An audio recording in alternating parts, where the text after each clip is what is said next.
So in this problem, Mama Big Bucks puts 20,000 into a bank savings account that pays 3% interest compounded annually. So we talked about how if you're putting money, you've got $20,000, and every year that account is going to give you 3% interest. So you're going to be, when you have a percent of a number, that means you're multiplying it. And if you want 3% as a decimal, you can remember that the decimal is here and you move the decimal 2 times to the left. Or another way to think about it is you take your percent and you divide it by 100, and that also gets you 0.03, just like here. So we are timesing by 0.03. And because you're going to repeatedly times by 0.03 every year, well, if we just look at what's here, we've got, if I do the math on there, that's $600. So that's, the bank is giving you that money, which means that it's $20,000 plus 600, because now in your bank savings account there's 20,600, and then your bank says, okay, we're going to give you 3% for the year for that amount, and then they're going to add that to it. So we talked about how in class we said that we could multiply by a number that will automatically give us the 20,600.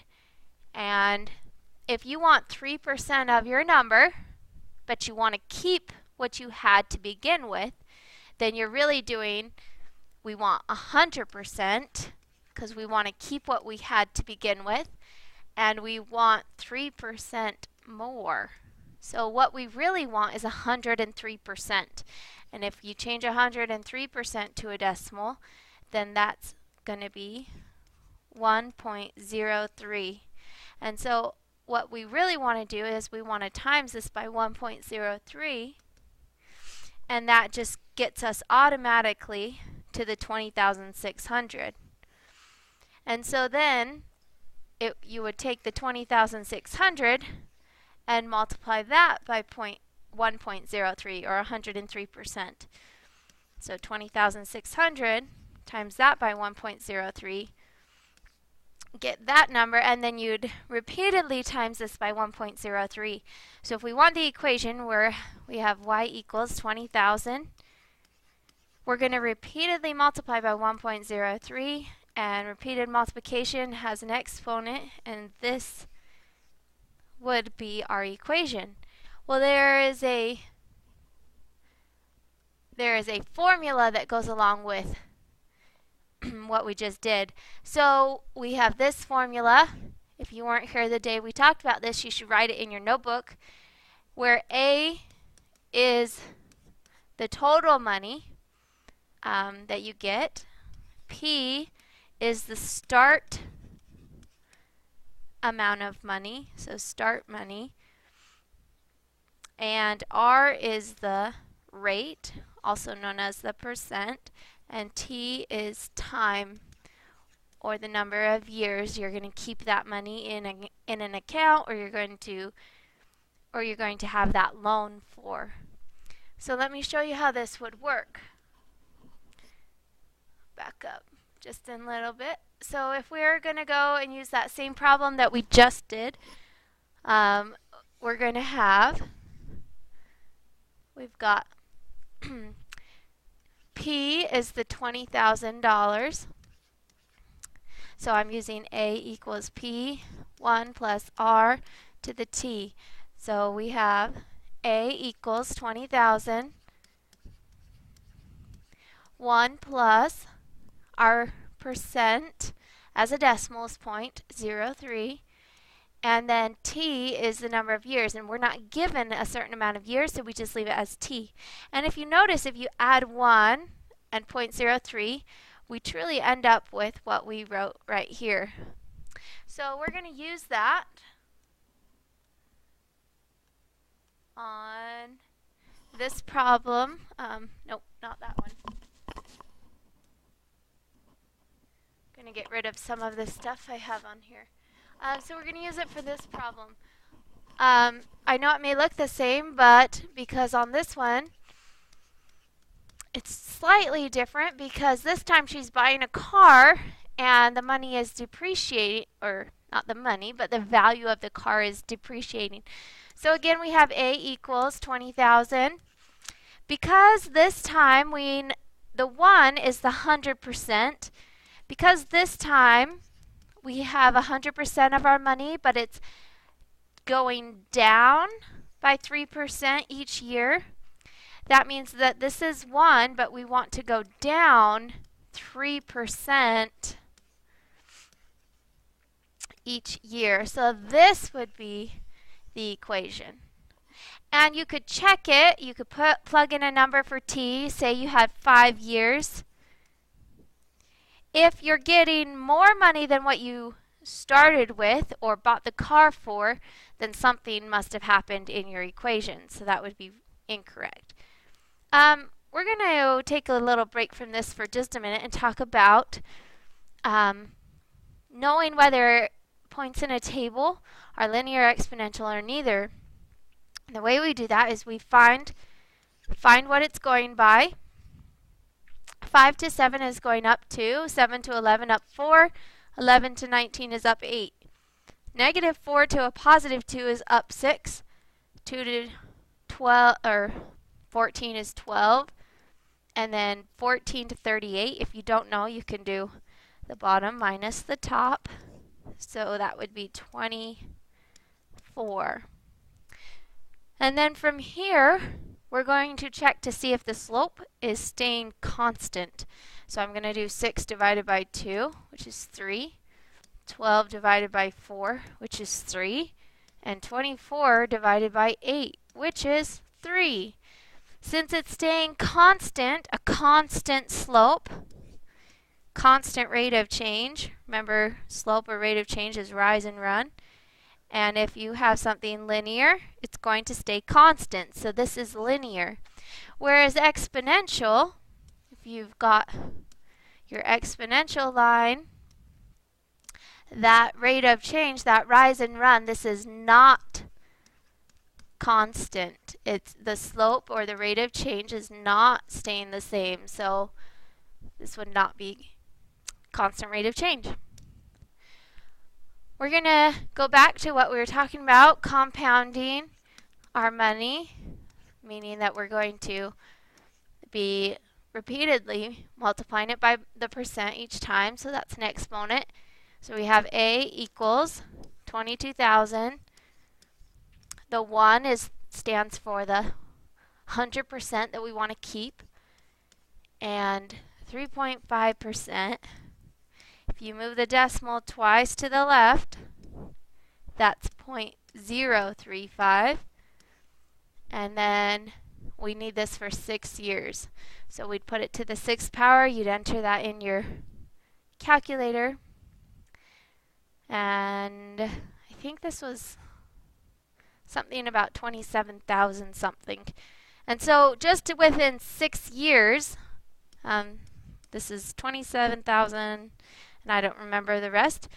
So just within 6 years of investing $22,000, your investment gave you $5,000 extra dollars after 6 years at a rate of 3.5%. This one is just like before, so if we're going to invest $4,300, so we're going to invest $4,300. The 1, we're going to keep 100% of our money, and we're going to put 2.8% onto it. So that's 0.028. And we want this for 15 years. So this, if I remember correctly, gives you something about $6,500-ish dollars. I don't remember quite right, but if you were to type that in, it's about $6,500. And so this this one went up 2,200, right? So the profit the profit, because we're investing this money, was $2,200. And that's for leaving our money in for 15 years. So that's quite a long time to leave the money in there, but we would earn $2,200. The last one, we saw a much bigger increase of $5,000, and that was because when you're taking a percent of a bigger number, 22,000 compared to the 4,300, we're going to end up with a much smaller number, because if you're taking a rate of a bigger number, you're going to end up with a bigger increase in profit. So on this one, suppose when you're 15 years old, the Magic Genie gives you a choice of investing $10,000 at a rate of 7% or $5,000 at a rate of 12%. And then the genie the money will be yours when you're 65 years old. So how much time has really passed? Well, if you're 15 years right now and you get the money when you're 65 years old, that's a change of 50 years. So that's really how long you're going to invest the money for. So for the first one, it's $10,000. We're going to invest this money 7%, and we're investing it for 50 years. Same thing, this one. 0.12 is 12%, and then for 50 years. If we were to invest the choice 2, it turns out to be 1,000,000, about 400 something, 100,000. So I don't remember the exact numbers, but here it's 1,000,000, and here it's about $294,000. And so it turns out that we'd actually want choice 2, because 12%, if you keep multiplying times 12 times 12% every time, which is 100, because you're going to keep 100% of your number right here. So that's 112% that you're timesing by every time, compared to only 107% every time. So 7% compared to 12%, it's going to make a big difference in the long run. Simple interest is a little bit different. Simple interest is, our formula is just the interest equals PRT.